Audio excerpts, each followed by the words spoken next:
the city of Salvador in the state of Bahia. I would say it's the Brazilian equivalent of Havana or New Orleans or a number of other cities where there's a real fusion between the African culture, which still lives in those cities, and the European culture, and even a certain element of the kind of native culture, very little of which survives in those areas, but there's a little bit in there as well. That kind of meeting and mixture in those particular cities seem to produce these explosions of music that just kind of ripple, that kind of keep coming up like a volcano or whatever.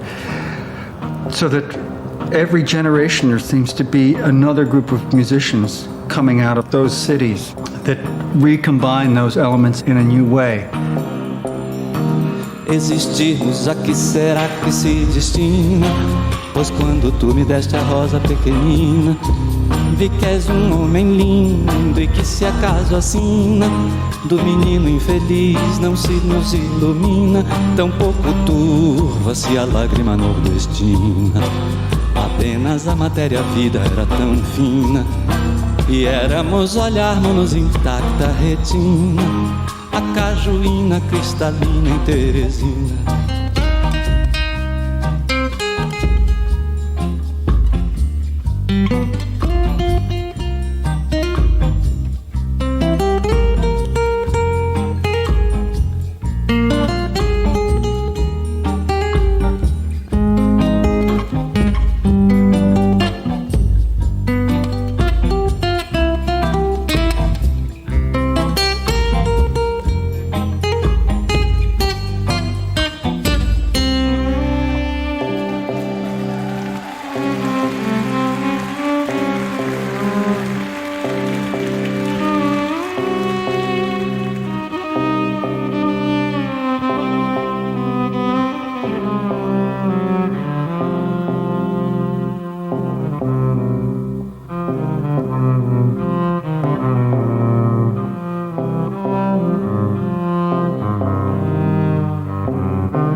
I was born in Santo Amaro, and it used to be very beautiful because still we have a very old church from the 18th century and some beautiful buildings from the same period and some others from the late 19th century, because Santo Amaro was a place where big sugarcane plantations grew and were cultivated.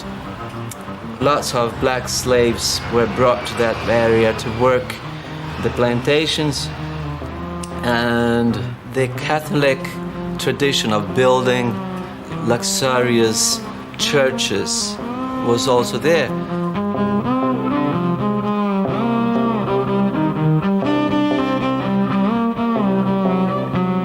When I was born and when I grew up, Santo Amaro was pretty much the same as it used to be when it first became a town. I felt that as I grew up there, going to the movies, seeing Fellini movies and American Hollywood movies and French movies. The whole thing felt like a town proper. Brazil is a big black country, and the building of Brazil owes so much to the black hand that you can never try to minimize it, you know. Brazil has historical responsibilities because of that. As a country, as a project, as a nation, we have the task of solving the African problem, the black man's problem. I think so. Abolition of slavery in Brazil came very late, in 1888. Dia 13 de maio em Santo Amaro, na Praça do Mercado, os pretos celebravam, talvez hoje ainda o façam, O fim da escravidão, da escravidão, o fim da escravidão. O fim da escravidão, da escravidão.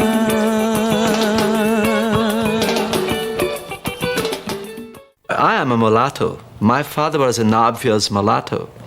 No, my son, who is still blonde, he looks blonde, he says, I'm a mulatto, because he learned it from me. And he is a mulatto. So most people in Brazil are racially mixed. And even those who ain't, they would say easily that in Brazil everybody has at least one drop of black blood. So we have been mixed from the beginning racially. Sou um mulato nato no sentido lato, mulato democrático do litoral. Sou um mulato nato no sentido lato, mulato democrático do litoral. Sou um mulato nato no sentido lato, mulato democrático do litoral. Sou um mulato nato no sentido lato, mulato democrático do litoral. Sou um mulato nato no sentido lato, mulato democrático do litoral. Sou um mulato nato no sentido But we lato, must not admit that the horrible statistics that you can read about race and class in Brazil be maintained.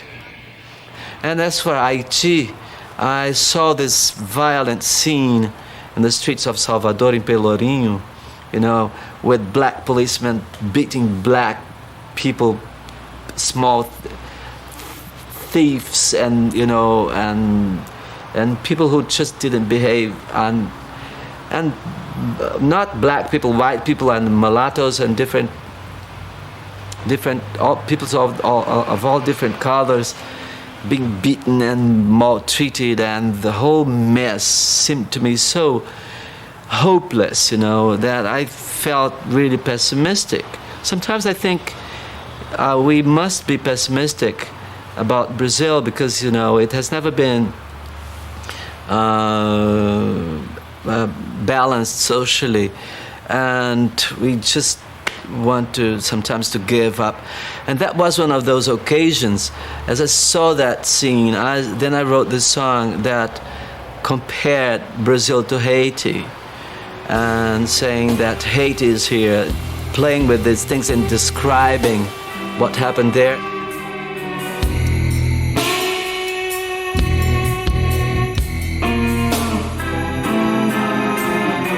Quando você for convidado pra subir no adro da fundação Casa de Jorge Amado, pra ver do alto a fila de soldados, quase todos pretos, dando porrada na nuca de malandros pretos, de ladrões mulatos e outros quase brancos, tratados como pretos, só pra mostrar aos outros quase pretos. E são quase todos pretos. Como é que pretos, pobres e mulatos, e quase brancos, quase pretos, de tão pobres são tratados?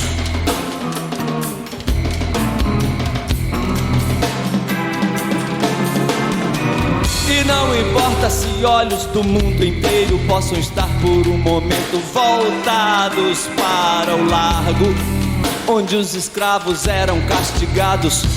E hoje um batuque com a pureza de meninos uniformizados de escola secundária em dia de parada. E a grandeza épica de um povo em formação nos atrai, nos deslumbra e estimula. Não importa nada, nem o traço do sobrado, nem a lente do fantástico, nem o disco de Paul Simon. Ninguém é cidadão. Se você for ver a festa do Pelô, e se você não for, pense no Haiti, reze pelo Haiti. É aqui o Haiti, não é aqui. I'd say that some optimism is possible in Brazil. And this very little thing is an enormous reality, because if some little optimism is possible about this monster, so it's really something. Because if you dream of something really good coming from Brazil, some affirmation of what we are, it could be enormous, because we are, southern hemisphere, non-white, poor, speaking Portuguese, it's too much, it's too many disadvantages not to be considered a blessing when you have a little optimism, If you have the slightest optimism about Brazil, all that looks like a blessing, a unique opportunity to make a big gesture, historical gesture. And popular music is the aspect of Brazilian society in which you can, in a way, already live that sometimes. And João Gilberto is the highest point of this reality. Se você insiste em classificar meu comportamento diante musical, eu mesmo mentindo devo argumentar. Bossa Nova was really a great impact on my imagination. When I heard João Gilberto for the first time, I was 17. That was in 1959, and it felt like an enlightenment, because he's really a great artist. To this date, I'm still amazed with things that he does. Back then, it was a revelation, and it changed entirely my life. Eu mesmo mentindo devo argumentar que isto é bossa nova, que isto é muito natural. When it started, the bossa nova thing with João Gilberto, all the young people, wow, that's our, we have our music now. That was light, it was modern, it was young, it was original. Older people hated it, so it was great for us. And it was a new way of saying things on lyrics, a whole new world open for our generation. Now we have, people used to say Bossa Nova was not only a music, it was a state of mind. The girl from Ipanema. Most people who were young back then would gather around Bossa Nova in Brazil. Mostly people who were, I'd say, more educated, They were attracted to Bossa Nova. And through Bossa Nova, to all kinds of high-level popular music, jazz and good old American song, and good, wonderful Cuban boleros and rumbas, and Mexican music, and the beautiful tangos. Those who really were musical, because of Bossa Nova. So we got together. I met Gilberto Gil because of that. And to my surprise, Gil was interested in me because of my ideas about music. And we became friends since then.